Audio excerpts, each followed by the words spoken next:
اس پر پوری طرح قادر ہے، پوری طرح قدرت رکھتا ہے۔ فرمایا الذی خلق الموت، وہ جس نے موت کو خلق کیا، والحیات، اور جس نے زندگی کو بنایا، کس لیے؟ لیبلوکم ایکم احسن عملا، تاکہ تمہیں آزمائے کہ تم میں سے کس کا عمل بہتر۔ موت اور حیات، پیدا ہوتا ہے انسان، جوان ہوتا ہے، بڑا ہوتا ہے، پڑھائی کرتا ہے، کاروبار کرتا ہے، پتہ نہیں کون سے بد و جزر زندگی میں دیکھتا ہے، تو اللہ نے فرمایا اس کا ایک مقصد ہے۔ مقصد یہ ہے کہ پتہ چلے تم میں سے اچھے عمل کون کرتا ہے، تو ہم یہاں عمل کرنے آئے ہیں۔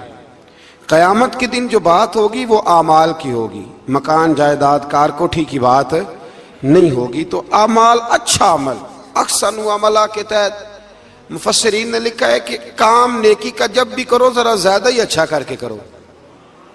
وضو کرو تو سونا کر کے کرو، نماز پڑھو تو ذرا آج گئے پڑھنی جو ہے تو اب ذرا سونی کر کے پڑھو۔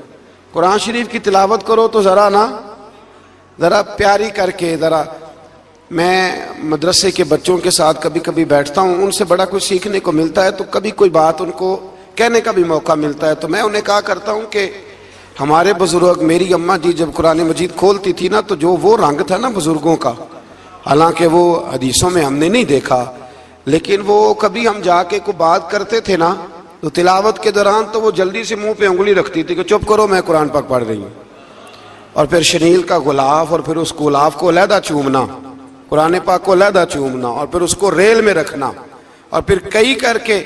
تو ہم جو آج ہیں تو ہم اس عمل کو اتنا اچھا کر کے نہیں کرتے، بس ٹھیک ہے ہر وقت ہاتھ میں قرآن مجید رہتا ہے تو وہ رویہ نہیں، تو کام کرنا ہے تو اس کو کیا کریں؟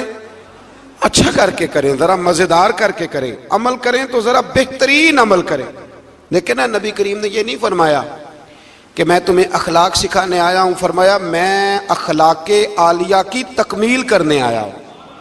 یعنی جو بڑا اخلاق ہے نا، احسن ترین عمل، اس کا میرے نبی پاک نے درس ارشاد فرمایا ہے۔ اس کا ایک صحابی نے پوچھا یا رسول اللہ صلی اللہ تعالی علیہ وسلم، بہترین عمل کون سا ہے؟ بہترین عمل؟ تو حضور نے فرمایا بہترین عمل اس بندے کا ہے عمر لمبی ہو پر کام سارے ہی اچھے ہوں۔ یعنی تو احسن طریقے سے زندگی گزارے، اچھے طریقے سے تیرا وقت گزرے۔ تو عمل جب بھی کرے نا، دیکھیں نا، صدقہ اور خیرات کرنا ہے تو تانگ آ کے بھی تو کرنا ہی ہے نا، اور غریب کو 10 چکر گھر میں لگوا کے بھی تو کرنا ہی ہے نا، اس کو 6 دفعہ ڈانٹ کے بھی تو کرنا ہی ہے۔ تو کرنا ہے تو لہذا صحیح کر کے کر دو۔ مطلب وہ گھر میں خاتون خانہ نے کپڑوں کے لیے پیسے مانگ لیے تو 1.5 گھنٹے کے لیکچر کے بعد بھی تو دینے ہی ہے نا، کیا خیال ہے آپ کا؟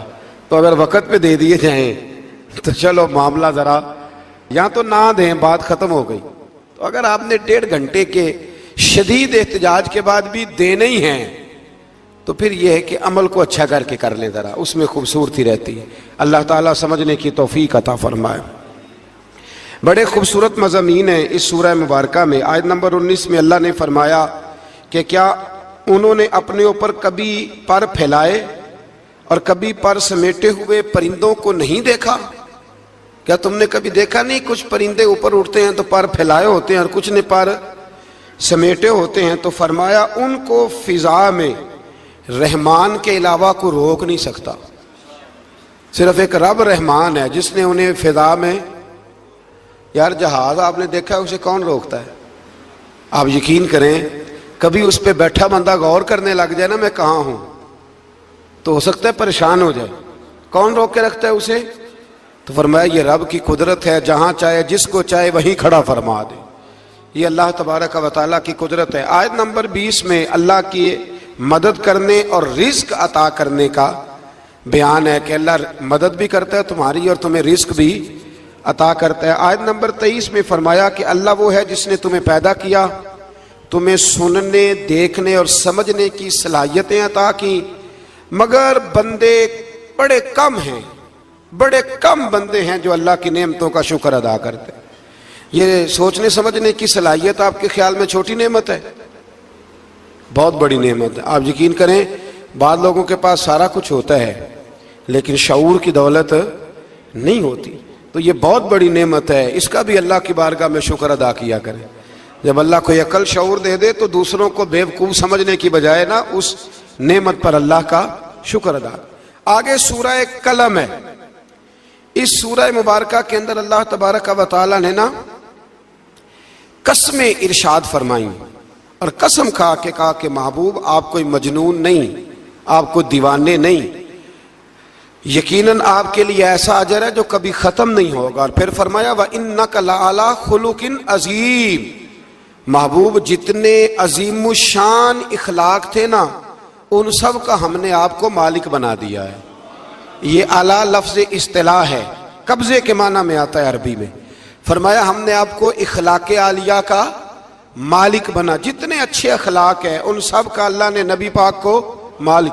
اور سب مفسرین نے بڑا کچھ لکھا، پر بریلی کے امام نے ایک جملہ لکھا تو بڑا ہی شاندار لکھا۔ اعلیٰ حضرت فرمانے لگے کہ اخلاق یہ نہیں کہ جو کام اچھا تھا وہ نبی کریم نے کیا ہے، بلکہ فرماتے ہیں جس جس کو حضور نے کر دیا وہ اچھا ہو گیا، جس جس کو حضور نے کر دیا وہ اچھا۔ فرماتے ہیں رسول کریم کا مسکرانا بھی اچھا ہی ہے، اور کبھی دین کی مخالفوں پر ناراض ہونا بھی اچھا ہی ہے۔ نبی پاک علیہ السلام کا بدر میں تلوار اٹھانا بھی اچھا ہے، اور رسول کریم صلی اللہ تعالی علیہ وسلم کا فتح مکہ کے دن معاف کر دینا بھی، یہ سارا کچھ ہی اچھا ہے۔ بس جس کو حضور جب کرتے گئے وہ اچھا ہوتا گیا۔ اور حضرت عائشہ صدیقہ رضی اللہ تعالیٰ عنہ سے جب کسی نے پوچھا تھا کہ بتائیے نبی کریم علیہ السلام کے اخلاق عالیہ کیسے تھے، تو حضرت عائشہ صدیقہ کہنے لگی تم نے قرآن نہیں پڑھا؟ سارے اخلاق جو قرآن میں ہیں وہ سارا میرے رسول پاک کا اخلاق ہی ہے، وہ سارا میرے نبی کریم علیہ السلام کا اخلاق ہی ہے، وہ سارا اخلاق ہے رسول پاک سید عالم صلی اللہ تعالی علیہ وسلم۔ تو پھر اس سے آگے جا کے نا آیت نمبر 8 سے اللہ تبارک و تعالی نے رسول کریم صلی اللہ علیہ وسلم کو فرمایا کہ کفار چاہتے ہیں کہ دین کے معاملے میں آپ ان سے بے جا رعایت برتیں، آپ ان پر آسانی کریں، کھلی چھٹی دے دیں، اور جواب میں وہ بھی رعایت کریں گے۔ فرمایا ایسا نہیں ہو سکتا، حق پر کوئی سمجھوتا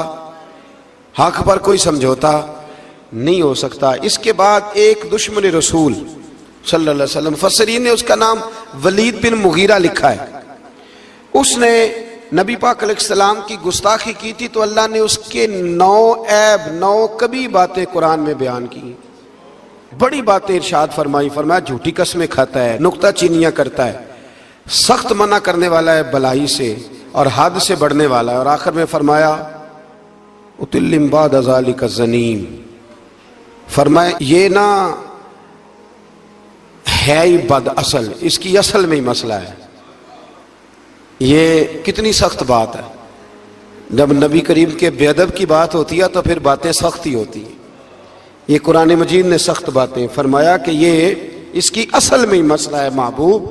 اس نے ایک بات کی تو اللہ کریم نے 9 اس کی کبھی اوصاف بیان فرمائے، اس لیے اعلیٰ حضرت نے کہا تھا دشمن احمد پہ شدت کیجئے، دشمن احمد پہ شدت کیجئے، ملحدوں سے کیا مروت کیجئے، شرک ٹھہرے جس میں تعظیم حبیب، اس برے مذہب پہ لعنت کیجئے، اس برے مذہب پہ لعنت کیجئے، اور جو نہ بھولا ہم غریبوں کو رضا، ذکر اس کا اپنی عادت کیجئے۔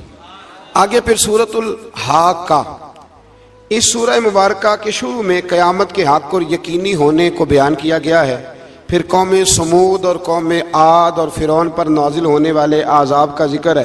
یہ سارے مضامین پہلے بیان ہو چکے ہیں نا جی، ماشاءاللہ تفصیل سے ہم سن چکے ہیں، قوم عاد، قوم سمود، ان سب کے بارے میں اس سورہ مبارکہ میں اللہ نے بیان فرمایا۔ اسی سورہ کی آیت نمبر 19 سے بتایا کہ قیامت میں جس کے نامہ اعمال اس کے دائیں ہاتھ میں دیا جائے گا، یہ اس کے سرخ رو ہونے کی علامت ہوگی۔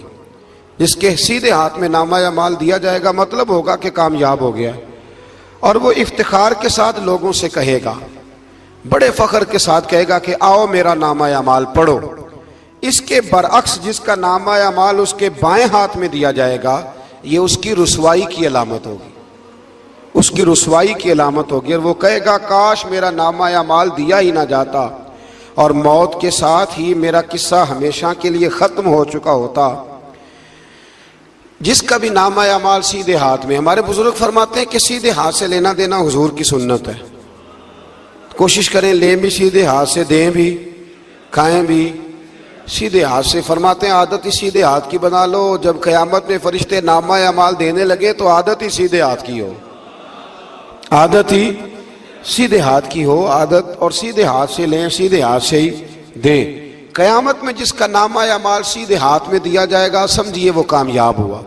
اور جب جس بچے کی فرسٹ پوزیشن آئی ہوتی ہے نا، وہ رزلٹ کارڈ سارے محلے کو دکھاتا ہے، اور جو فیل ہو جاتا ہے وہ ابا جی کو بھی نہیں دکھاتا، وہ کہتے ہیں کہ وہ ابھی آیا نہیں، ملا نہیں۔ قیامت کے دن بھی جو کامیاب ہوں گے نا وہ دنیا کو بتائیں گے کہ اللہ نے فضل کر دیا ہے، اور جو ناکام ہوں منہ چھپاتے پھریں گے۔ اللہ ہمیں پردہ پوشی عطا فرمائے۔ پھر آگے سورۃ المعارج ہے۔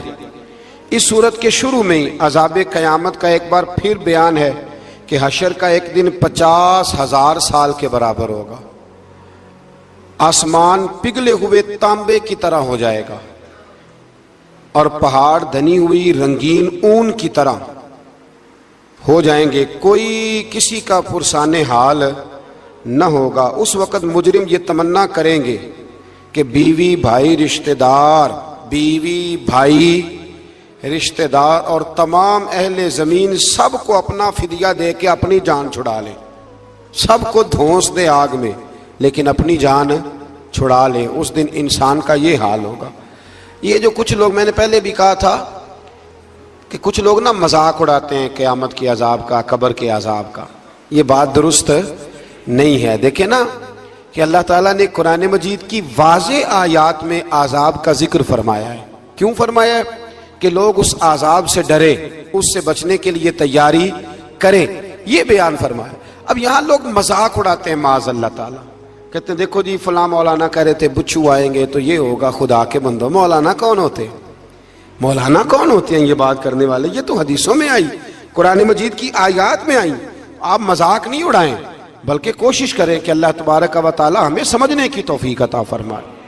پھر آیت نمبر 19 سے انسان کے کم حوصلہ ہونے، مصیبت کے وقت گھبرا جانے اور نفع پہنچنے کی صورت میں بخل کرنے کا ذکر ہے۔ فرمایا بڑے کم حوصلے والا ہے، مصیبت کے وقت گھبرا جاتا ہے، اور اگر اسے ہم نفع دیں نا تو جب نفع ملے تو چاہیے تھا نا سخاوت کرتا، تو اس وقت کیا کرتا ہے؟ بخل کرتا ہے، کنجوسی کرتا ہے۔ اللہ فرما رہا ہے، نبی پاک علیہ الصلوۃ والسلام نے فرمایا یہ جو سخی ہوتا ہے نا، فرمایا یہ سخی بندوں کے دل کے قریب بھی ہوتا ہے، اللہ کے قریب بھی ہوتا ہے، اور جنت کے قریب بھی ہوتا ہے۔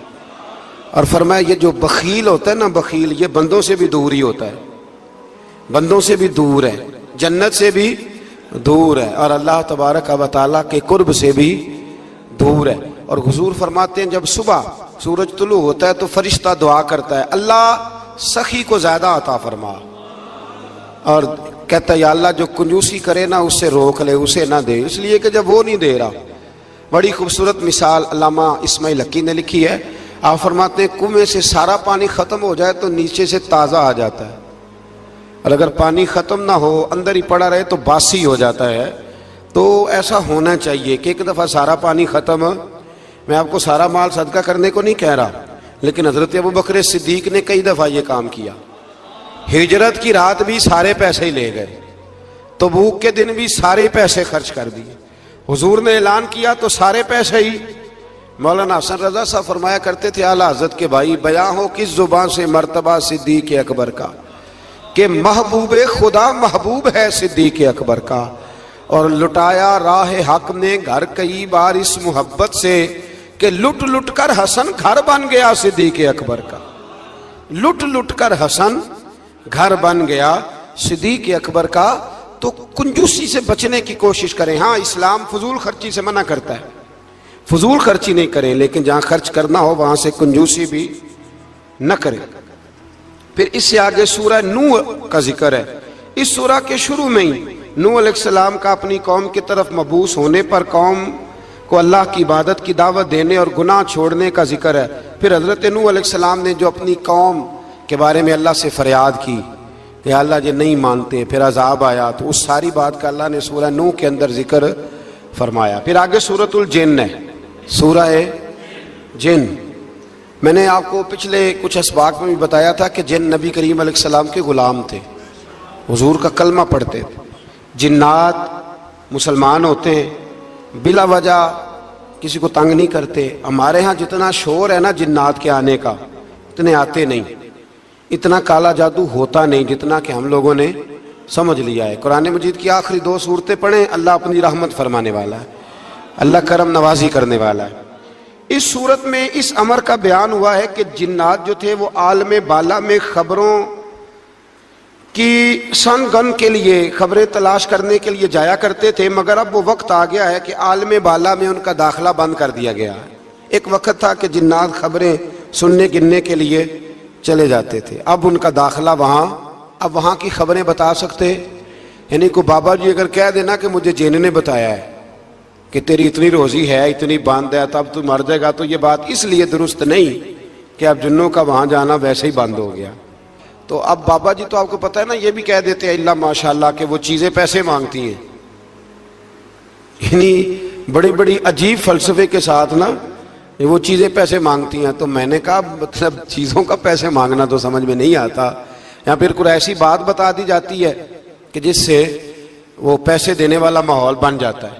تو فرمایا اب ان کا وہاں جانا بند ہے، اور جو بھی جاتا ہے محافظ ان کا راستہ روک لیتے ہیں اور آگ کے گولے ان پر برسائے جاتے ہیں اگر آسمانوں پر جانے کی جن کوشش کریں۔ جنات نے مشورہ کیا کہ پورے روئے زمین کا جائزہ لے کے دیکھیں آخر یہ سارا منظر کیوں تبدیل ہو گیا، تو ضرور کوئی بڑی تبدیلی آئی ہے۔ حضرت ابن عباس رضی اللہ تعالیٰ عنہ نے بیان کیا کہ ان کی ایک جماعت مکے کی طرف گئی اور وہاں نبی پاک علیہ السلام عکاظ کے بازار میں اپنے اصحاب کو صبح کی نماز پڑھا رہے تھے۔ انہوں نے یہ قرآن سنا اور پھر جن جا کے دوسروں کو کہنے لگے کہ ایسا قرآن سن کے آئے ہیں کہ جیسا کبھی نہیں سنا۔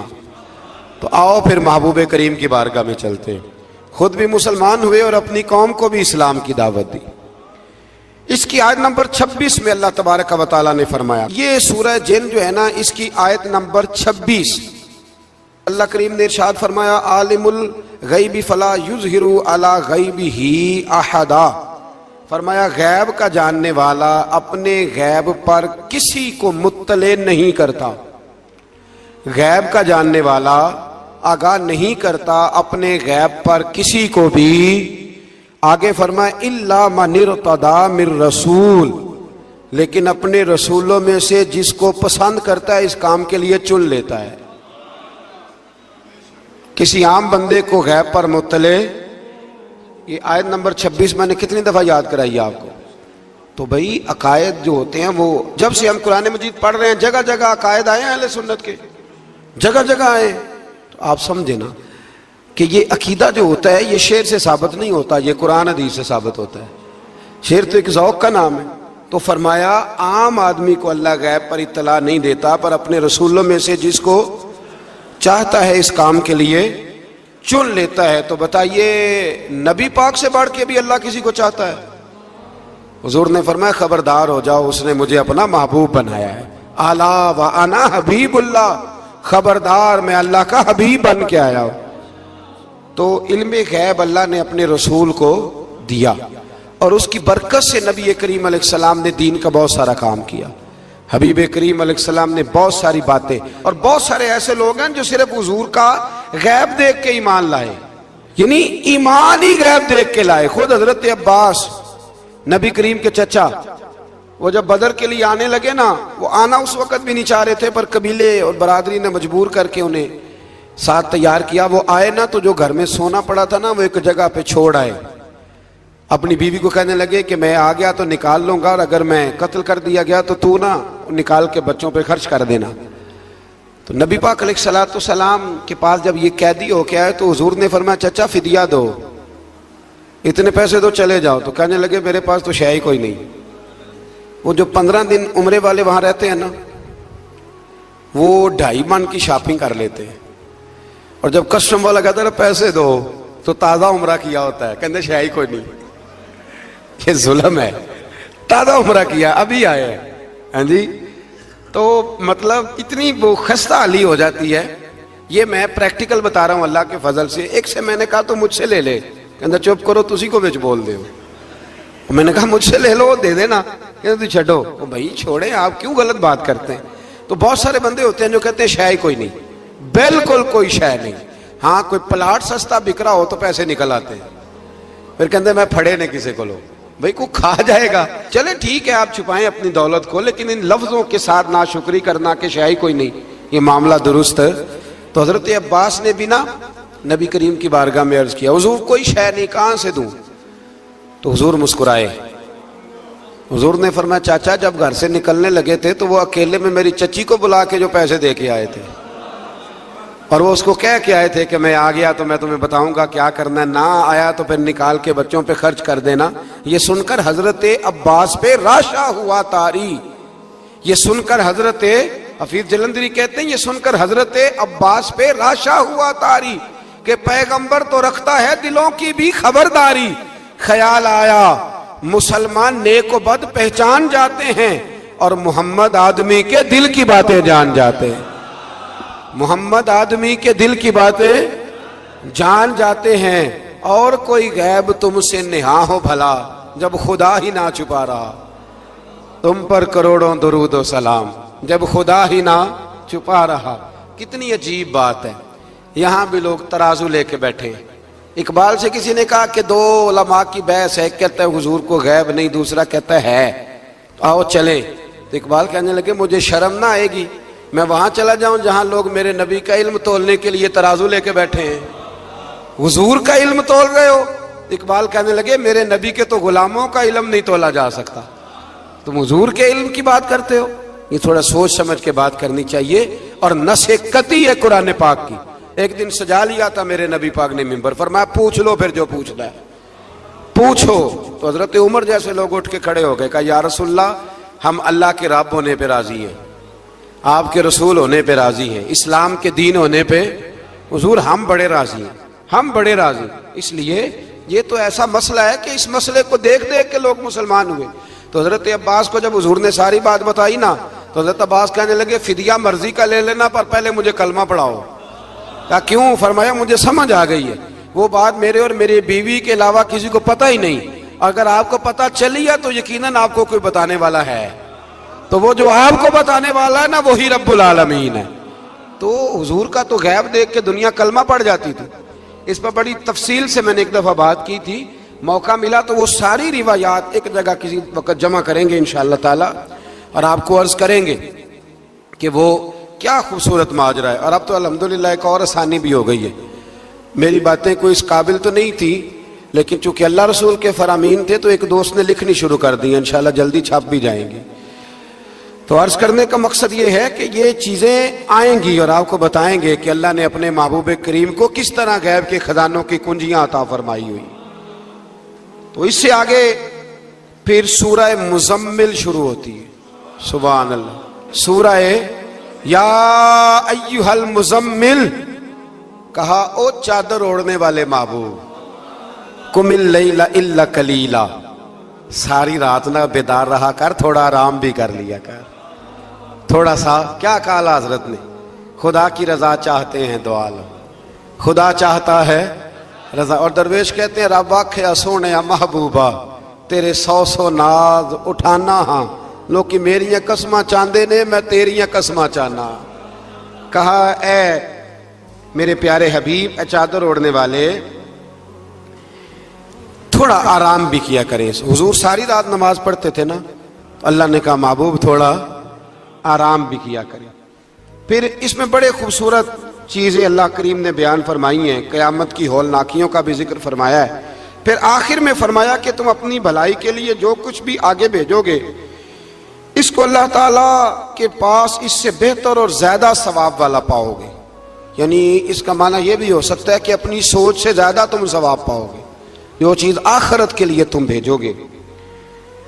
اور اللہ سے مغفرت طلب کرتے رہو, بے شک اللہ بہت مغفرت فرمانے والا اور بے حد رحم کرنے والا ہے. پھر اس سے آگے سورہ مدثر ہے.